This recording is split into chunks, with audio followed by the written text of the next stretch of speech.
Hello and welcome back to another Saturday episode of Bobson Rants while playing Team Fortress 2 badly. Haha.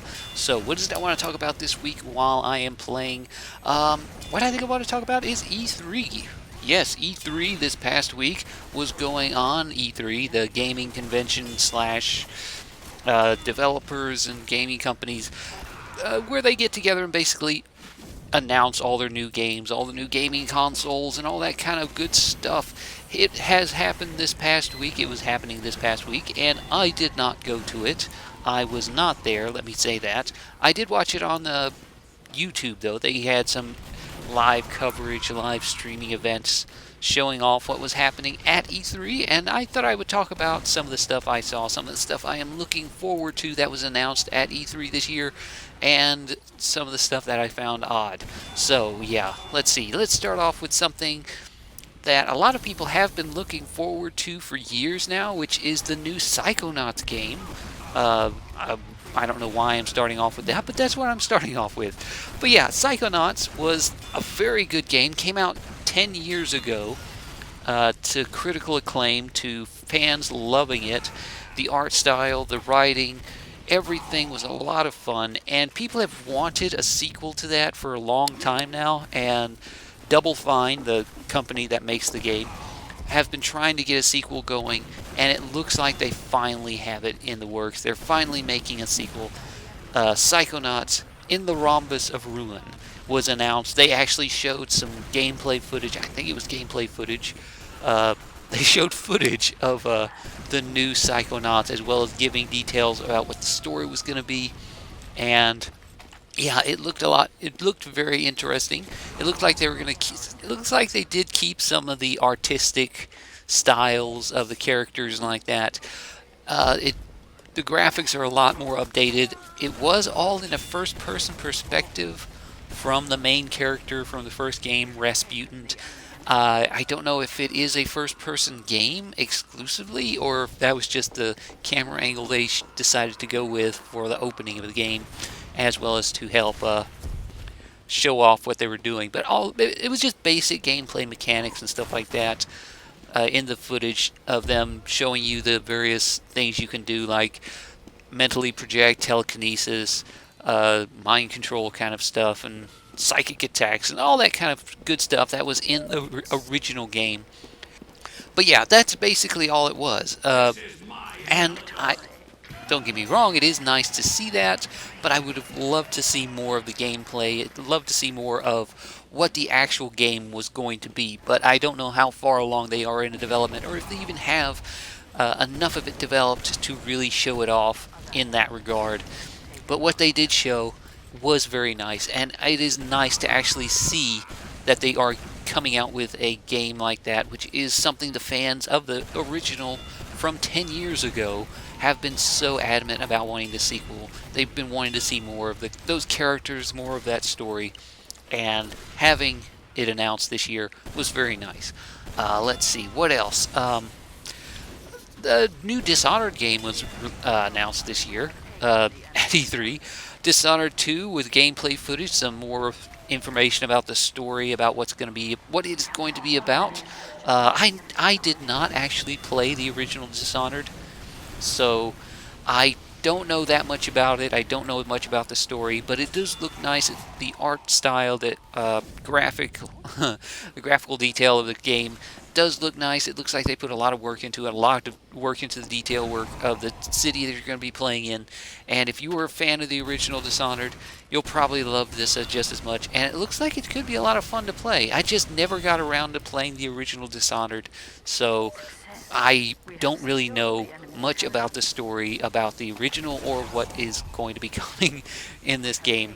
So yeah, some more footage from Final Fantasy 15 came out, showing a massive fight against this huge Titan thing, which was interesting. If you're a fan of the Final Fantasy games, I don't know. Is it better than it used to be? I mean, I never really got into the whole Final Fantasy game thing. I mean, last ones I played were like 20 years ago. Early Final Fantasy games, when it was just you and your three characters and your enemies and your just turn-based attacks. So the newer ones actually look a lot more fun, but I have never really gotten that into the Final Fantasy games. So yeah, but Final Fantasy 15, it has some footage coming out. It is coming out. So yeah, if you're a fan of it, hopefully it'll be good. Hopefully it will live up to the hype and it will be as good as the previous ones. So look forward to that, I guess. Uh, let's see.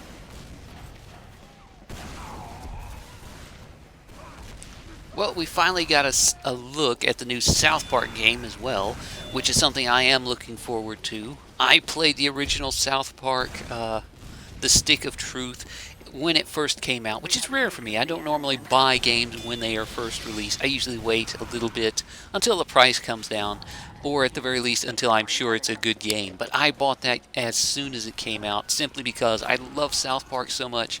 So, the new game, South Park Fractured But Whole. I love that title, Fractured But Whole. But yeah, the new game is coming out in December, I think. I think that's what they said. It's coming out in December. And it's one of the games I am looking forward to for this year. They showed some more footage from it. They showed some more of the story, gave some more details about how you are back in the role. It basically takes up where the Stick of Truth left off, as you being the new kid, and you're still right as the end of the game took left off in the Stick of Truth. You had won the day. You were the king. You were the hero, and now you're nobody because they all stopped playing the whole magic and sword and sorcery kind of game they were playing during the Stick of Truth, and now they're all playing superheroes. All the kids of South Park are now superheroes, and it's back to being Coon and friends and all that kind of stuff. So, yeah, you basically start off at square one as your own superhero, and it looks like they added so much more to the game from what they had in the Stick of Truth. More details, more classes. Instead of just like 4 or 5 classes you can pick from, now there's going to be like a dozen. And the gameplay itself has changed a little bit more into more of a turn-based, instead of just basic turn-based, 3 characters fighting 3 other, just taking turns attacking. You can also move around during combat to get into various positions, to help fight, to help deal damage. What position you're in when you decide to attack will decide what kind of damage you can do, what abilities you can use.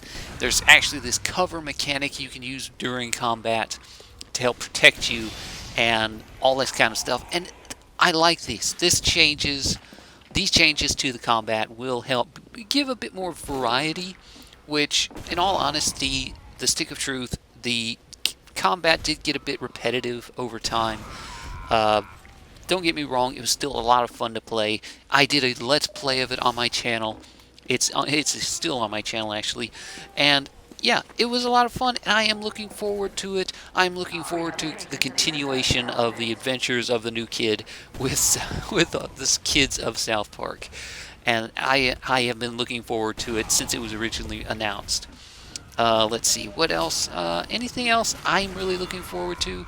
I mean, there were tons of games that were announced that I personally didn't really have any interest in, but I'm sure other people would. Stuff like the new Ghost Recon or Watch Dogs 2, Serious Sam Virtual Reality. Basically, they're adapting a new Serious Sam game for the VR platform, so you can have that VR headset while playing it. And all these games, I'm sure, are very good and a lot of fun, but I personally never really got into any of the Ghost Recon. I never played Watch Dogs 2, just like I never played Dishonored. And yeah, I don't really know about this kind of stuff, so I don't really feel qualified to really go into whether or not they're good, whether or not they look good or look better than the previous games. So I'm not going to really say much about it. So yeah. Well, one of the games I am looking forward to that I do know a lot about is Civ 6, which it was announced, and there has been gameplay footage and stuff out there, people playing it, people showing off the gameplay and stuff for the past few months, but they gave a bit more details this time around in E3 with more of city building and like that. And I have been a fan of Civ 5 for the past few years. I mean, I've had hundreds of hours played on that game. So having Civ 6 coming out, I think it's in October, and seeing all the details, seeing all the gameplay mechanics, the changes that were made to that game are very nice because I still have some fun playing Civ 5 occasionally in the multiplayer online. I just hope that they manage to get the online gameplay fixed a little bit better, make it a bit more stable, make it a bit easier to keep players playing without it crashing, without it dying, and hopefully there will not be as many game-breaking bugs as there were with Civ 5. But yeah, the gameplay mechanics and changes for Civ 6 do look interesting in the way you can build your cities, the way your cities build, the way they spread out, the fact that instead of having all of your improvements, all of your city structures inside the single tile of your city, they're now spread out over every tile of your city outside, meaning that if you're attacked, your city can be taken, or just the tiles around your city that have all the wonders, all your libraries and stuff can be taken, they can be destroyed, and will affect your city regardless of whether or not your city actually stands or not. Which is very nice. It's an interesting change instead of just having everything that your city builds just stacked up inside the walls, inside the city, and well protected. So that will change how the game is played, how the combat works, and how you attack or defend your cities, and I am looking forward to that. One of the things I found odd, though, about this whole E3 was Xbox. And let me say, I have not had a new console since the PlayStation 2, and that was the last console I bought, and that was years ago, like 15 years ago. I've been mainly playing exclusively on PC, so I don't really know a lot about the current consoles or anything like that. But some of the announcements that they made with the Xbox I found odd, simply because they announced the Xbox One S, which is basically a slimmed down version of the Xbox. And it's smaller, it's more compact, it has a slightly higher capabilities than the standard Xbox.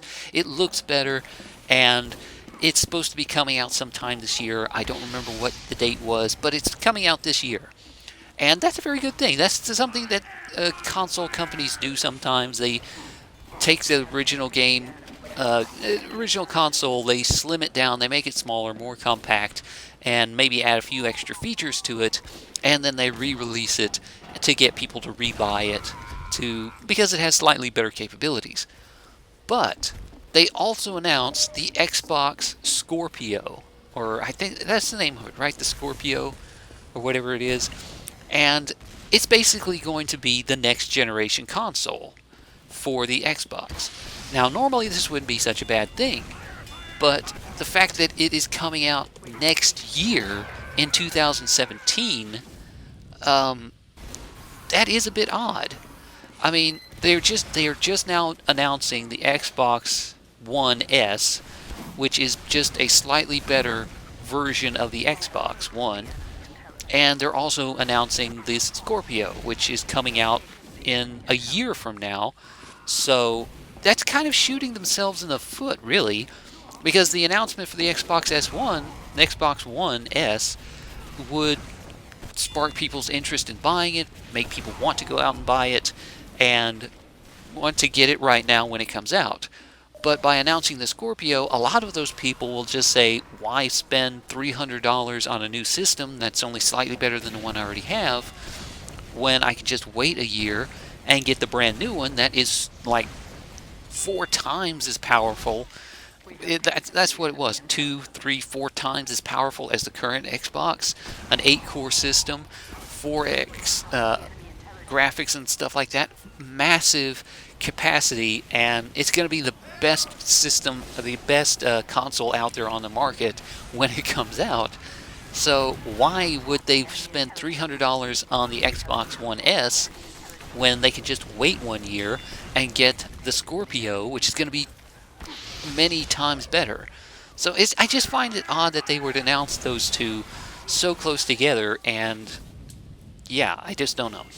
It just seems like it's counterproductive for their sales of the S1 of the 1S to actually announce the Scorpio as well. So yeah, I don't know. I don't know. That's just business model. It's just their business. I Maybe it's a good idea. Maybe it's a bad idea. I don't know. Maybe it'll help their sales. Maybe not. I don't know. I don't know business. So yeah.